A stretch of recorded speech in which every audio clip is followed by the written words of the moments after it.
तुम्ही आतापर्यंत शरद पवारांच्या नादी लागला, म्हणजे दाऊद इब्राहिमच्या नादी लागला, किंवा धर्माच्या नावाने राजकारण करणारे भारतीय जनता पक्ष.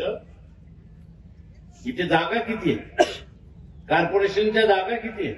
65.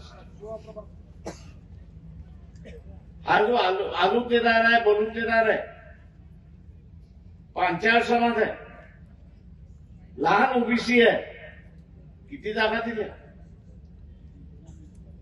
किती उमेदवारी दिली आहे? अजिबात दिलेली नाही. काँग्रेसची तर इथली अवस्था फारच दयनीय आहे. 28 उमेदवार आहे, मला सांगण्यात आलं 28 पैकी 18 उमेदवार मुसलमान आहेत असं सांगण्यात आलेलं आहे, आणि उरलेले 10 जे आहेत ते एकमेकांचे नातेवाईक आहेत अशी असणारी परिस्थिती. नॉन मुस्लिम समाजातले ते उमेदवार आहेत, गैर मुस्लिम उमेदवार आहेत, पण ते नात्यातले आहेत.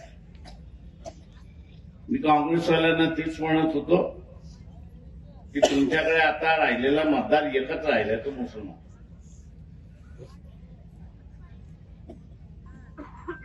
तुम्ही आतापर्यंत शरद पवारांच्या नादी लागला,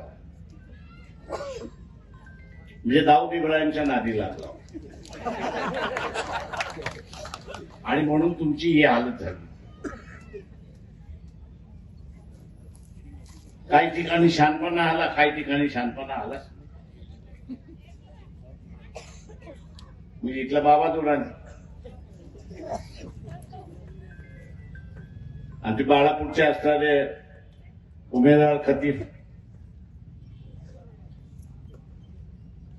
ते म्हटले बाबा दुरानी आपल्याशी बोलायला.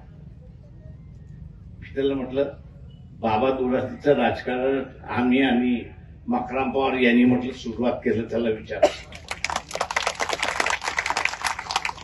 ते काय प्राणी आम्हाला माहिती आहे. आमचा हा खतीब साहेब जे आहे ते सरळ सरळ चालणारे. नाही, बहुत अच्छा मुसलमान. म्हटलं ठीक आहे. त्यांनी त्या खतीफांचा उपयोग करून घेतला, एका पक्षातून घेतले, काँग्रेस पक्षाचा अध्यक्ष घेतलं आणि काँग्रेसलाच वाट लावायला निघाले. त्याची गोष्ट त्याच्यामुळे इथल्या असताना मुसलमानांना माझं आव्हान आहे,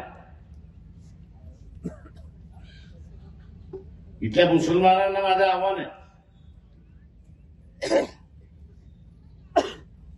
की काँग्रेसकडे आता काही राहिलेलं नाही.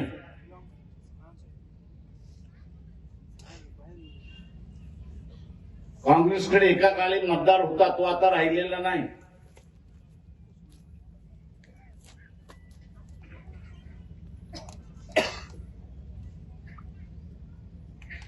तेव्हा उद्याच्या असणाऱ्या ह्या व्यवस्थेमध्ये सेक्युलर विचाराची जपवणूक झाली पाहिजे. संविधान हे टिकलं पाहिजे असं जर इथल्या मुसलमानांचं मत असेल तर त्यांनी वंचितच्या उमेदवाराला मतदान दिलं पाहिजे.